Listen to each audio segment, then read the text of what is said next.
তো guys school থেকে আমাকে যেহেতু প্রজেক্ট দিয়েছিল, তো সবগুলো প্রজেক্ট করাই আমার কমপ্লিট হয়ে গেছিলো। তো আরেকটা প্রজেক্টটাই বাকি ছিল, সেটা ইংলিশ। তো সেটার প্রজেক্টে আমি করব। প্রজেক্ট না তো ঘোড়ার মাথা করছিস, ফোন দেখতে বসে প্রজেক্ট করছিস। তো না গাইস, আমি সত্যি প্রজেক্ট করছিলাম, আমি ফোন দেখে প্রজেক্ট করছিলাম, তোমরা দেখতে পাচ্ছ। তো যাই হোক, প্রজেক্ট করতে করতে পুরো হাঁপিয়ে গিয়েছিলাম। 10 মিনিট লেগে গেছে প্রজেক্ট করতে, 3-4 লাইন লিখতে। আর সাইড থেকে মা বলছে তখন, ওই গাধা, জীবনে বই খুলে দেখিস? তো না গাইস, আমি বই খুলে দেখি, 10 মিনিট করে দেখি দিনে, বেশি না দেখলেও। আবার বলছে দেখো, লজ্জা নাই, বেলজ্জা ছেলে কথা কাজ। তো কিসের লজ্জা, যেটা আমি করি সেটাই বলছি, তাই না? তো যাই হোক, প্রজেক্ট করতে আমার বেশ ভালোই লাগছিল। ছেলের ছিরি দেখো, হাতের লেখা ছিরি কি, আমি ছিলাম সাদা আর আমাকে করে দিচ্ছে বাদর মুখ। আমার গায়ে বমি করে মাখা না, যত পারিস মাখা।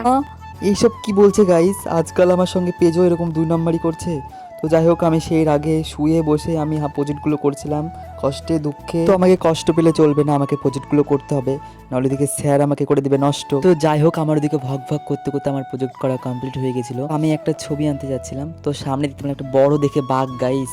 তোর মতো শুয়োরকে কি শুয়োর চোখে পড়বে দেখতে? তুই বাঘই দেখবি। তো না গাইস, আমি মজা করে বলছিলাম, ওটা শুয়োরই আছে। তো আমি দোকানের সামনে প্রায় চলেই আসছিলাম। তো দোকানে গিয়ে দেখি প্রায় 3 জন আছে।